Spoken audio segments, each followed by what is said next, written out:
Welcome back to another MOTOBOB video where today you join me in the studio again with this, my new long-termer, the 2022 Indian FTR Rally. So this is going to be my new daily rider, so getting to press events, getting to dealers, getting places to film stuff, carrying all my luggage, carrying all my camera gear, and so I'll be expecting to see a lot more of it both here on my YouTube channel but also over on my Instagram. So I thought I'd kick off today by giving you a full walk around and all the key details of this beautiful looking bike.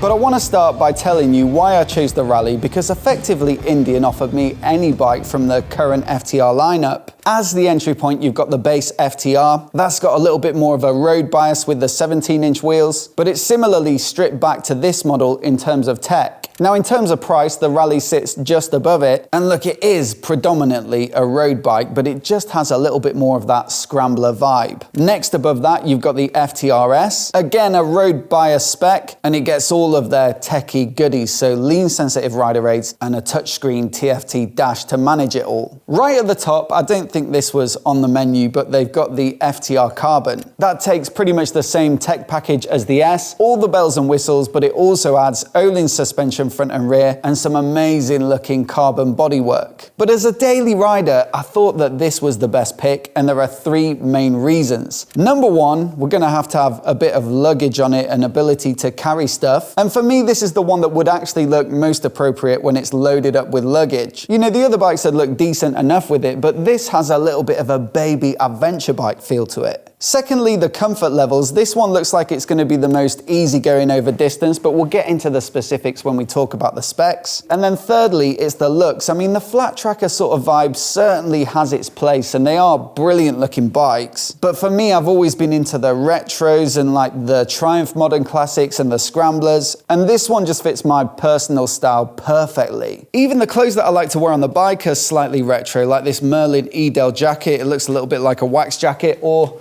stuff like this Next Retro Scrambler lid, and I think this bike is just going to be the one that looks best with the sorts of things that I like to wear. But it isn't just a styling exercise. In fact, it's actually a bit of a beast, and so here are the specs going from the front to the rear so we don't miss anything. Now we've got a 19-inch front wheel and an 18 at the rear. This is actually the wheel size that you'd find on the entire FTR lineup when it was introduced. It's sort of typical of flat track style bikes, and it really did give it that flat tracker aesthetic, but it does give it a certain handling characteristic, and they updated the lineup with 17-inch wheels front and rear to just give them a little bit more of a road handling bias and I guess a little bit more mainstream appeal. The other thing is it's a little tricky to find a 19 front and an 18 rear in proper good sporty road tyres, so the other bikes will definitely benefit in terms of tyre choice. This Rally though, it still gets the 19 front and 18 rear, and I think a big part of that has to be the looks.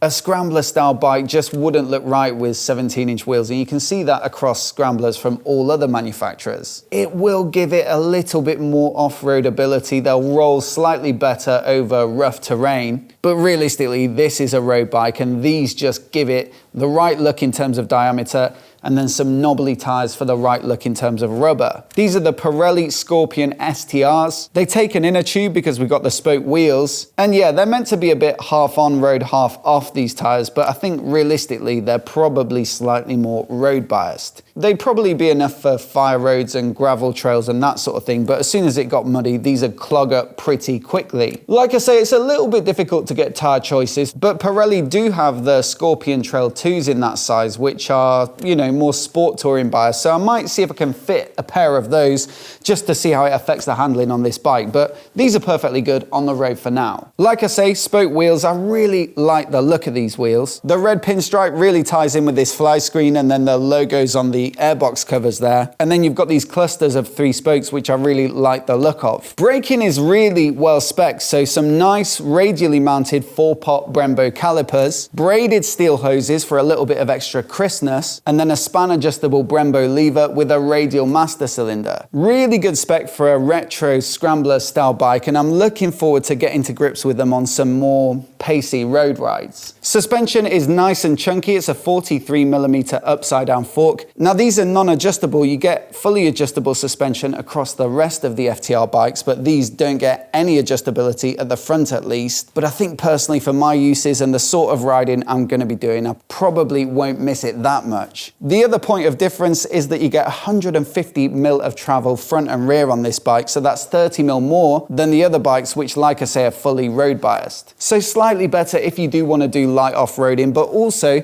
gives you a little bit more ground clearance and a taller stance to the bike. Now moving up here, we've got the LED headlight with the neat daytime running light. I really like the look of this, and also the fly screen, which is standard on the FTR Rally. Don't think it will do much in terms of wind protection. You'd have to go for the full accessory windscreen for that, but certainly it gives it more of that scramblery sort of look to the front end. And then also we've got LED indicators here. Probably not my favorite visual feature of this bike. I wish they were a bit smaller and more discreet, but it's not exactly a deal breaker, and I'm sure there are aftermarket accessories available to that effect. Now up in the cockpit here, it's actually pretty simple. Like I say, these bikes, the base FTR and this Rally, are pretty stripped back. You've got a single round analog speedo with a little LCD display in the middle there. There's a button on the right switchgear to cycle through the different displays in it, and you get fuel consumption, temperature, trip meters and that sort of thing, but otherwise that's about it. There's ABS, but no traction control, no riding modes, and for some people I think that's a massive selling point. For others who like their tech, you might want to look up at like the FTRS. One really good thing though is that it does get cruise control, which I think was a deciding factor for me. I think if it didn't, for the sort of work that I'm doing, a lot of motorway riding, I probably would have had to go for the S. But it's really good to see it as standard on this bike, and I wish other manufacturers would also fit it to their sort of more entry-level bikes. Some people don't seem that bothered, but if you're doing loads and loads of motorway riding, I just much prefer to have cruise control than not. And I also really like Indian's implementation of it. Quite often you get it on the right hand switch gear, and it's pretty difficult sometimes to keep a steady throttle at the speed you want and then to search for the cruise control button. Much better, in my opinion, to have it over here on the left. Then you can hold your speed and then just switch it on with your other hand. Also, it's not just like a super simple one button system. It does get the ability to set and resume and switch it on and off and then nudge the speed up and down by 1 mile per hour. So massive plus of this bike for me. You also get these slightly risen bars from Pro Taper that are sat up, well, quite a bit more than the other FTRs, and I think that's one of the things that I thought would make it more comfortable over distance. I'm looking at what accessories I might be able to fit to increase the long distance abilities, perhaps some handguards to keep a bit of chill off the hands, but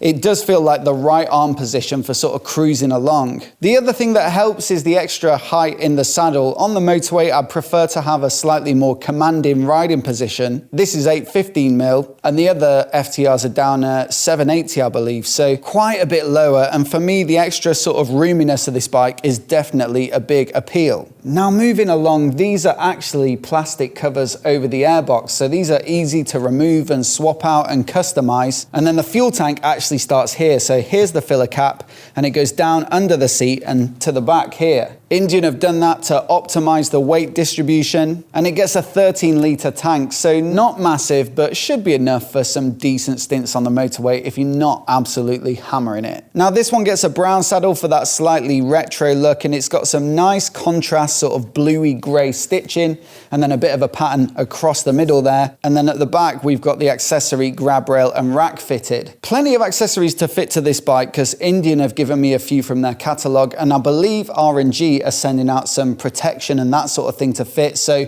that'll be another video coming soon, the best accessories for the FTR Rally. Now moving down to the engine here, I did say it's a bit of a beast, and it gets a 1203cc 60-degree liquid cooled V-twin that makes 120 horsepower peak and 120 Newton meters of peak torque. Pretty rare nowadays to get an engine of that sort of strength and fortitude without all manner of electronic riding aids, and so it does make for a proper lively bike on the road. I've only done a few short spins so far, but what really impresses me about it is it has the expected sort of mid-range and grunt of a V-twin, but then with that modern liquid-cooled ability to rev out a little bit higher than you'd expect, and it really does fly at the top end. Super exciting to ride, but it does have a few practicalities. So it gets a slip assist clutch, nice and light at the lever, and also stops the rear wheel locking up. And then also these most recent FTRs get rear cylinder deactivation. So you can see that it's right under the seat, and so in stationary traffic it would definitely get a bit toasty,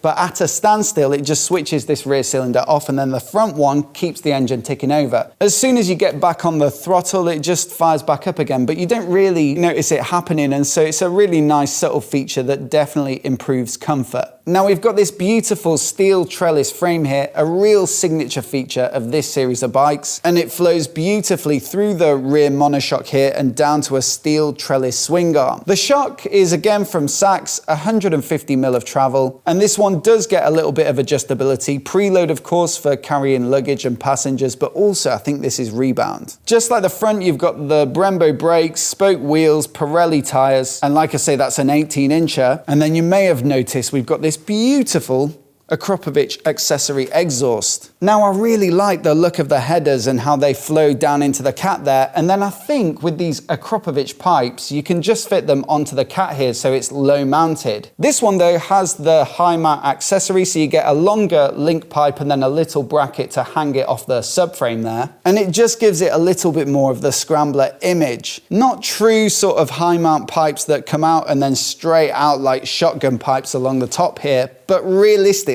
it's far more practical to have them flowing down and under because you won't get a hot leg on this right-hand side. It's not a problem if you're on the move usually, but I have ridden the 1200 Scrambler from Triumph in London sort of town traffic.